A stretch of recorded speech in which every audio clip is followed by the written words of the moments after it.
So hello everyone, स्वागत है एक बार फिर से आप सभी स्टूडेंट्स का आपके टेक्निकल क्लासेस पे। उम्मीद करता हूँ कि आप सभी स्टूडेंट्स स्वस्थ होंगे, तंदुरुस्त होंगे, मस्त होंगे। डे स्टूडेंट्स, आज का ये वीडियो जो है वो काफ़ी ज़्यादा इम्पोर्टेंट होने वाला है उन सभी तमाम स्टूडेंट्स के लिए जो छात्र डिप्लोमा के हैं।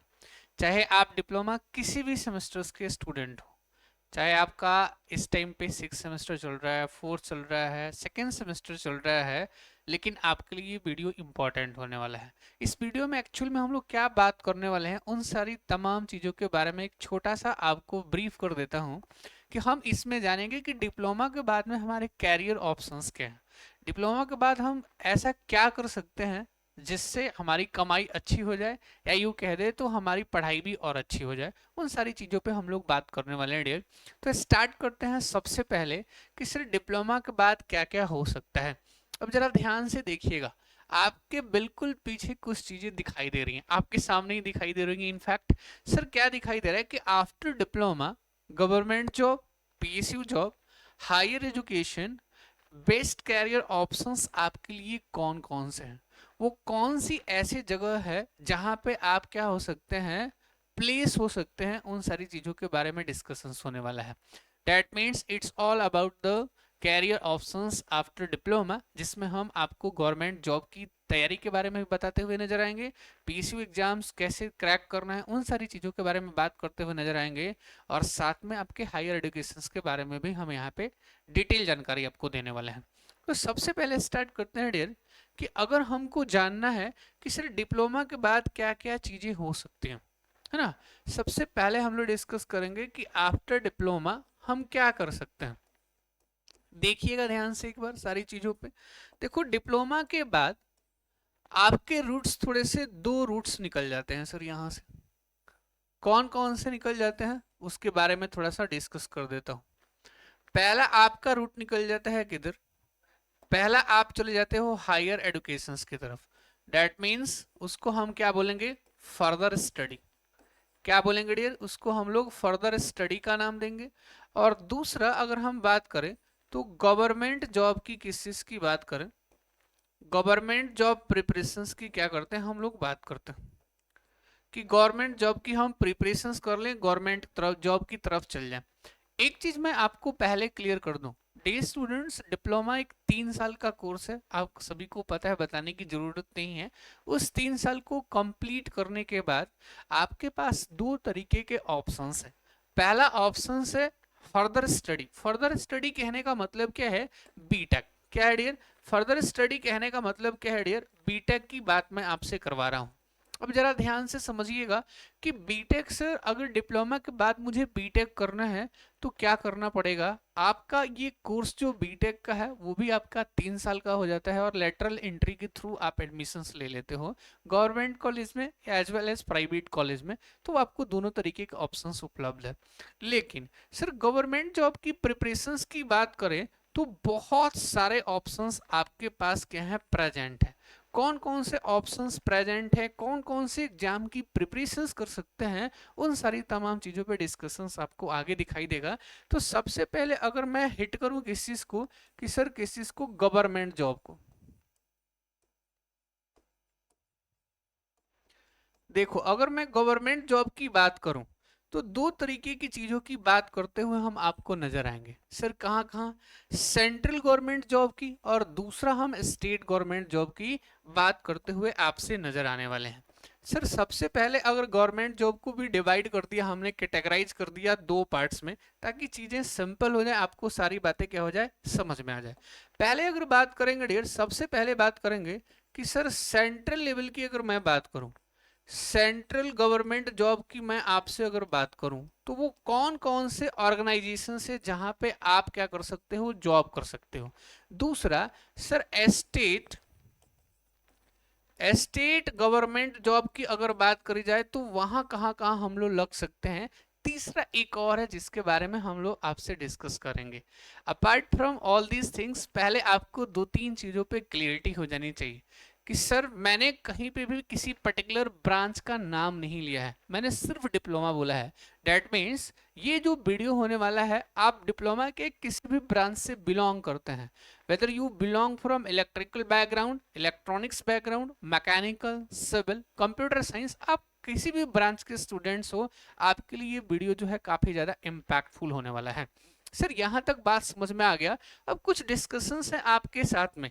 सर एक लिस्ट दिख रहा है आपके हाथ में सर, और ये जो लिस्ट है वो आपको बताएगा, एक लंबा सा लिस्ट रहेगा जिसमें ये लिखा रहेगा कि आप कौन कौन से ऑर्गेनाइजेशंस में गवर्नमेंट जॉब की प्रिपरेशंस करोगे तो जेई बन सकते हो। हाँ, पहली बात ये भी क्लियर हो जाना चाहिए कि डिप्लोमा के बाद बच्चा जिस भी ऑर्गेनाइजेशंस में आप ज्वाइन करोगे वहां एज अ जेई ज्वाइन करते हो। जेई बोले तो जूनियर इंजीनियर, ठीक है। अब सर सबसे पहले बात करते हैं किसकी, सेंट्रल गवर्नमेंट जॉब की, कि सेंट्रल गवर्नमेंट जॉब में कौन कौन से कैरियर ऑप्शंस हैं। ध्यान से सुनते रहना।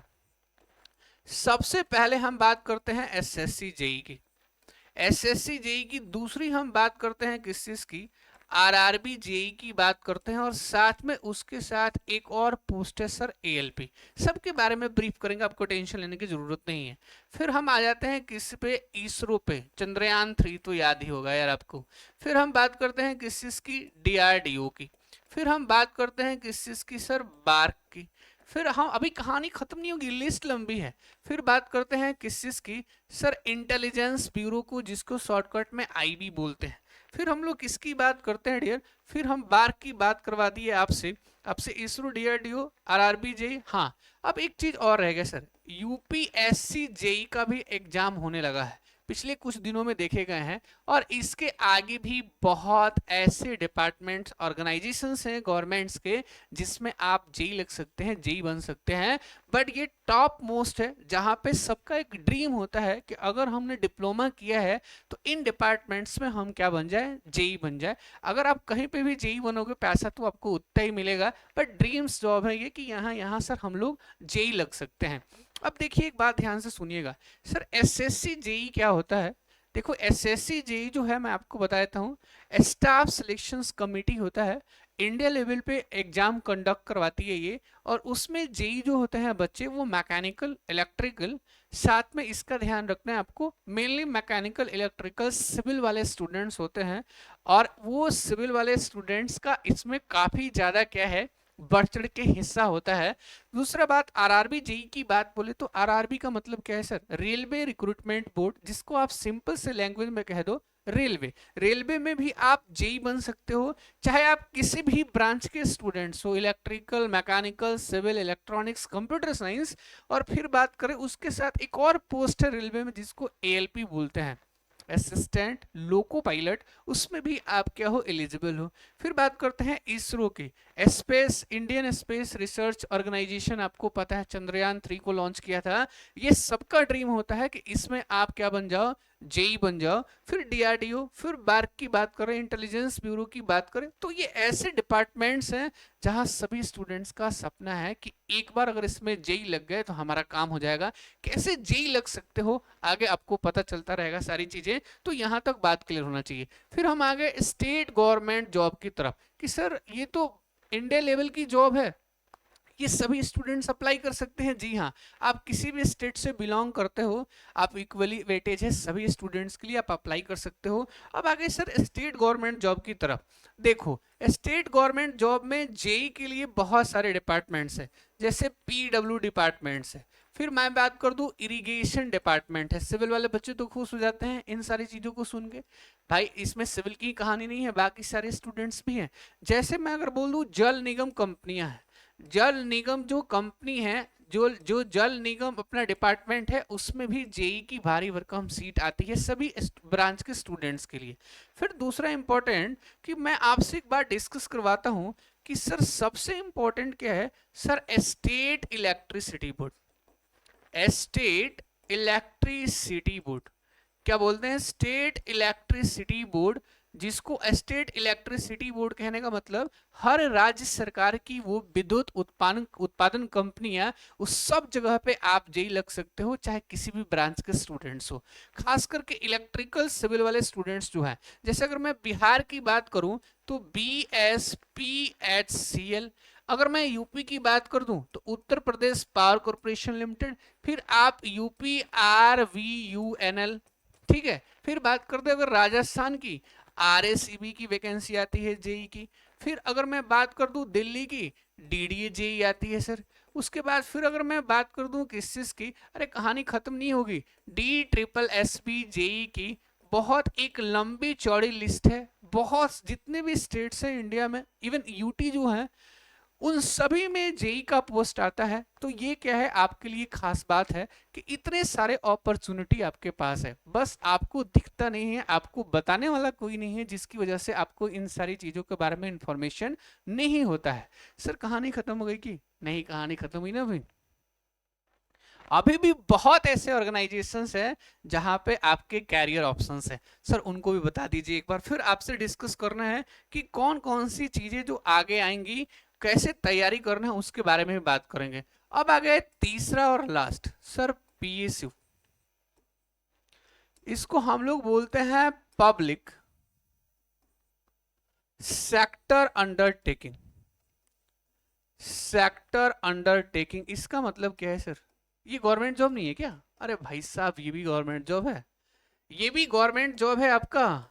सर इसका इसका अलग से आप क्यों एक्सप्लेन कर रहे हो? अलग से इसलिए कर रहे हैं क्योंकि इसमें स्टेट और सेंट्रल गवर्नमेंट दोनों का शेयर होता है। इससे हमको कुछ लेना देना नहीं है। हम जेई बन जाए इससे मतलब है, इसमें भी जेई बनोगे। सर ये कौन कौन से ऑर्गेनाइजेशन हैं ये भी बता दो। अब लिस्ट तुम सुनते रहो, सारी चीजों के बारे में बात करते रहो। सबसे पहले बात करते हैं NHPC, national hydro power corporation limited.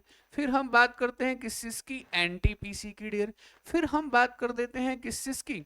आपने HPCL का नाम सुना होगा, IOCL का नाम सुना होगा, आपने सेल का नाम सुना होगा, आपने गेल का नाम सुना होगा, आपने भेल का नाम सुना होगा।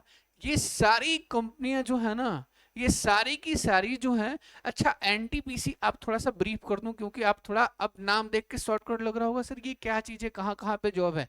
जैसे नेशनल थर्मल पावर प्लांट जानते हो आप लोग, बाढ़ का नाम सुना होगा, वहां पे नेशनल थर्मल पावर प्लांट है। काटी का आपने नाम सुना होगा मुजफ्फरपुर के पास, वहां पे भी नेशनल थर्मल पावर प्लांट है। फिर से बात करूं किस चीज की? सर और भी डिपार्टमेंट से बताओ कौन से? न्यूक्लियर।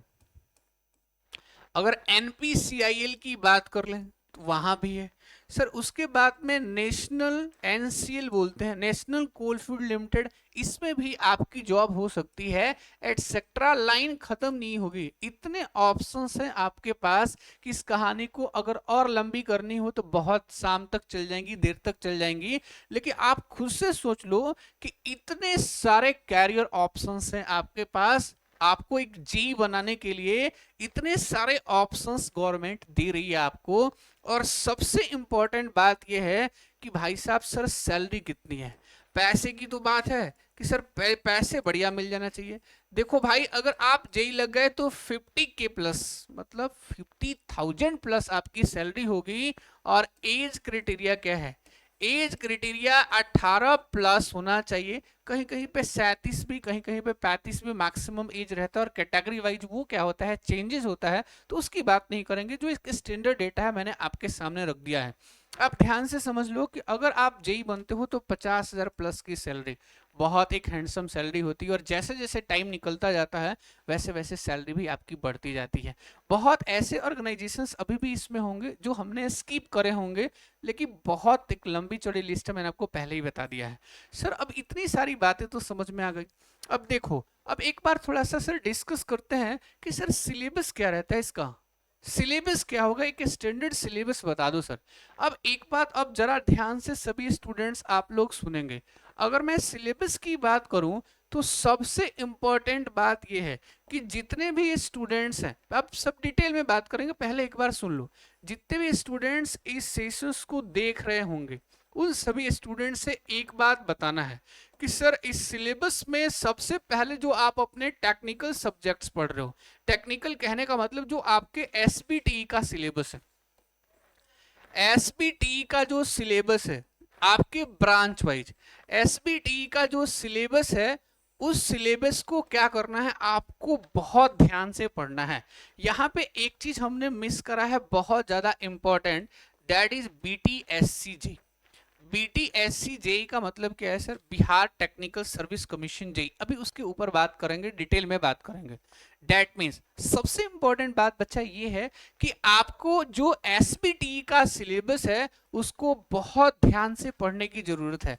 अगर कोई बच्चा एसबीटी के सिलेबस को पहले सेमेस्टर से 6 सेमेस्टर का जो सिलेबस है एसबीटी का, वो अगर बहुत अच्छे से तैयार कर लिया है, बहुत अच्छे से उसकी तैयारी चल रही है, तो टेक्निकल सब्जेक्ट्स की टेंशन आपकी ऑलमोस्ट क्या हो चुकी है? खत्म हो चुकी है। सिर्फ आपको पॉलिश करने की जरूरत होती है। तो उसके लिए हम बैठे हैं, आपको पॉलिश जरूर करेंगे कि शॉर्ट ट्रिक्स कहीं कहीं पे अपनाना पड़ता है टाइम सेविंग के लिए, उसके ऊपर बात करेंगे। लेकिन एक बात ध्यान रखना, इसके बढ़िया प्रिपरेशंस होने चाहिए। जितने स्टूडेंट्स हैं जो चाह रहे हैं कि कहीं कहीं से पढ़ लेंगे और जेई भी बनने का सपना है, तो उन सभी स्टूडेंट्स के लिए एक मेरा सजेशन है भाई कि आप कहीं से भी पढ़ो। जैसे टेक्निकल क्लासेस की बात करें तो हम क्वालिटी एजुकेशन प्रोवाइड करते हैं, जहां पे सेमेस्टर एग्जामिनेशन के साथ साथ हम आपके जेई बनाने के सपना को भी पूरा करने की पूरी कोशिश करेंगे।